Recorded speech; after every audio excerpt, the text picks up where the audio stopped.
Hello everybody, welcome back to another video. I'm filming this literally the day before. What a shock, guys, what a shock. But I actually left my camera in Nottingham, so I couldn't film over the weekend because I was at home. So I didn't mean to. I generally thought I brought my camera to Leeds, but I didn't. So here we are last minute again.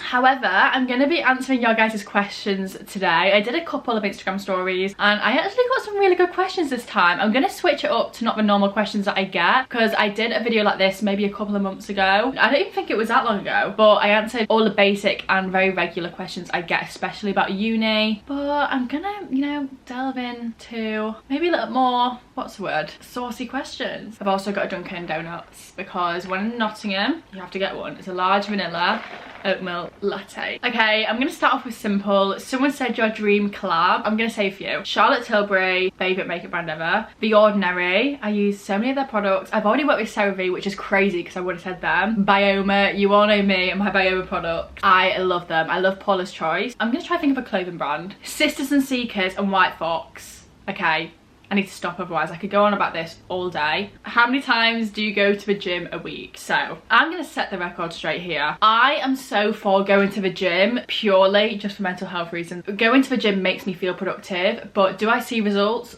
No. Probably because I don't go every week. I have weeks where I go so much and then weeks where I go absolutely zero. I am not too bothered. I think I'm very happy within myself at this moment in time that I can go purely because I enjoy it and not because I'm like desperate to see results, which is absolutely fine if you are, but that's not me, especially when I'm on placement or when I've had a lot of exams recently. I'm in exam season, so I literally cancelled my gym membership here in Nottingham. Someone said, do you struggle with eating enough during exam stress? 100%. Like, I was literally speaking to my friend about this the other day. When we're busy, so placement, exam stress, like right, I'm in the peak of exam season right now. I wouldn't even say I'm in the peak. I would say I'm in the peak very soon, but this is a time of year where it does kind of get very, very busy, very stressful. It's really, really bad with me because I would never promote this, but I don't eat 3 meals a day. Like, I can't remember the last time I ate 3 meals a day. I don't sleep enough because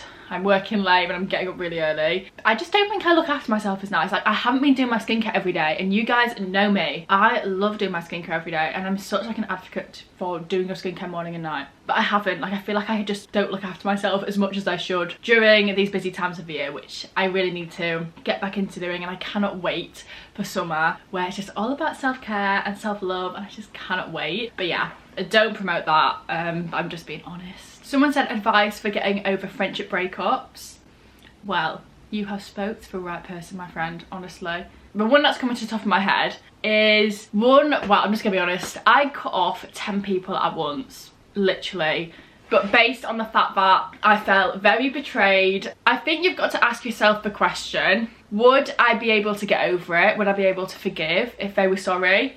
Especially if they've done something to you. This is kind of the basis I'm speaking on. I asked myself that question very quick. I knew deep down that I would not be able to get over it. But based on the fact that I don't want friends that would do that to me, like I would never do that to you. Especially in school, you put up with more stuff than you would because you go to school and you have to go to school, do you know what I mean? So when I went to uni, it was like I'd found these amazing friends at university, which I love with literally my whole heart. Like, I told myself, like, this is when I kind of was going through like my self-love era, and I was like, you know what, like, I am good enough and I don't deserve that. I was like, I really don't deserve that. I don't want friends that would ever do that to me. I want friends that I can trust in my entire heart and bring me so much joy and happiness. I live with the motto, everything happens for a reason. I would rather have 0 friends than 100 friends that treat me like trash. Do you know what I mean?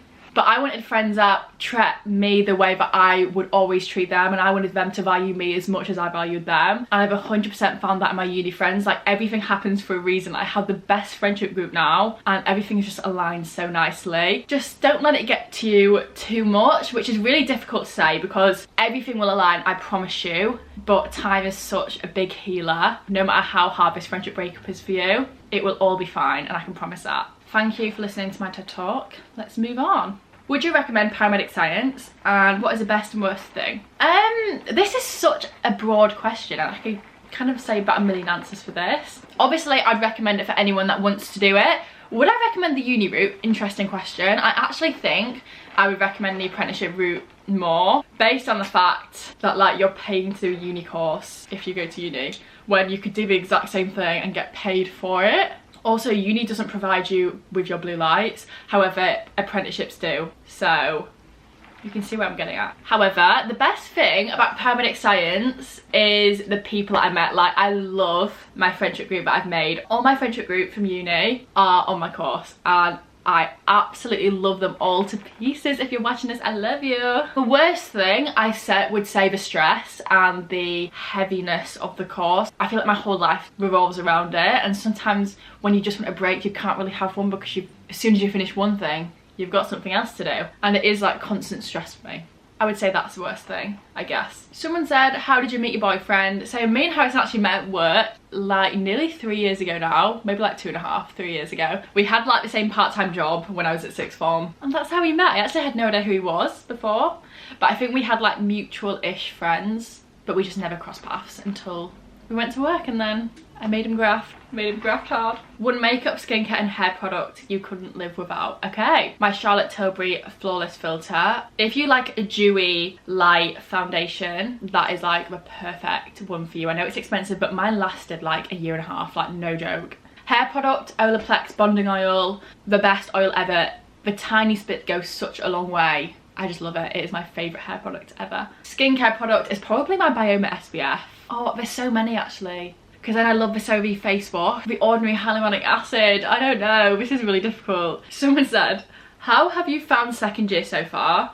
And how could you have prepared yourself more? Second year is so much harder than first year. Like, it hit me like a lorry. Like, it hit me so hard. I was like, what the hell? I did not expect this. But I'm gonna explain maybe why I feel like this. It's because when you finish second year, you think, oh, it's done now. You can get into second year and go, I could do first year easy. But first year is still difficult because it's brand new to you. Like, you have no baseline knowledge. However, the essays are literally a fraction of what the second year ones are. You have less than half of the amount of not essays, OSCEs. The majority of the essays in second year are 3,500 words. I had a 4,500 word one, and 3 of them. So I had about 10,000 words of essays due in the space of 3 weeks over a 6-week placement block. That was a really humbling experience for me. Ways I could have prepared for it more. I wouldn't say you can prepare prior. You can start your essays as early as you possibly can. Like, as soon as you start second year, start them essays ASAP. You will thank yourself so much because the deadlines are so close together, and you've got to learn to write them essays quick. Just prepare yourself little bits every day. I mean, it doesn't feel like too much at the same time. I probably should have started earlier, so that's my best tip. Tips for evidence-based practice. Girl, I have none. The essay I submitted yesterday was evidence-based practice, and I think that's the worst essay I've ever written in my life. I didn't know how to do it.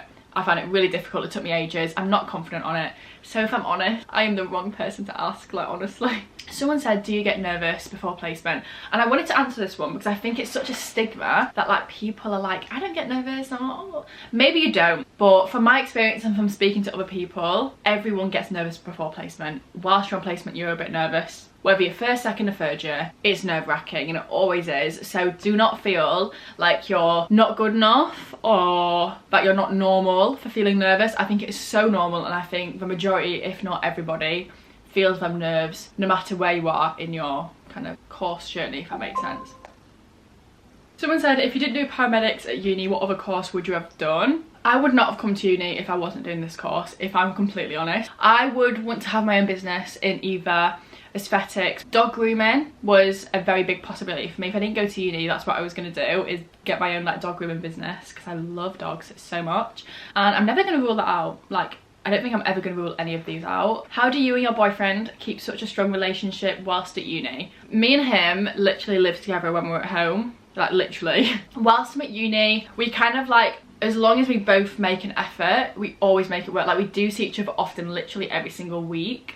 but we have like basically said I'll come up one weekend, you come down one weekend, and we've kind of done it like that, and it's gone absolutely fine. You've just got to trust each other. Trust is a massive thing. Have that quality time in the weekend, you know, have plans. We love having holidays booked. Yeah, have stuff to look forward to. I went out of housing before I went to uni. Going to uni was a big hurdle, but you get through it if you're meant to, if that makes sense. Okay, I'm gonna finish on this question. So what is your plan for after uni? My plan for after uni, I've got so many plans. I don't want to say my exact plan. I'm gonna say potential things I'm thinking about, and maybe I'm gonna look at this in a year and think you're crazy. I'm not gonna do my NQP in EMAS. That's not the plan. I want to do my NQP either in Yorkshire or in Manchester, and my battery's flashing. I'm gonna have to do this really quick. I even want to go into aesthetics after my NQP. I want to go into social media 100%. Like, I will always want to do social media, and I'll carry on doing this. Dog grooming is also a possibility for business. I want to own my own coffee shop. Like, I have so many businesses that I want. Me and Harrison speak about owning a coffee shop all the time. Like, it's a massive dream. But yeah, I'm gonna have to go because my battery is flashing and I have uni in about 10 minutes. I love you all so much. I'm so sorry this was so rushed. If you want to get involved in the next one, follow me on Instagram and you will never miss out. Bye!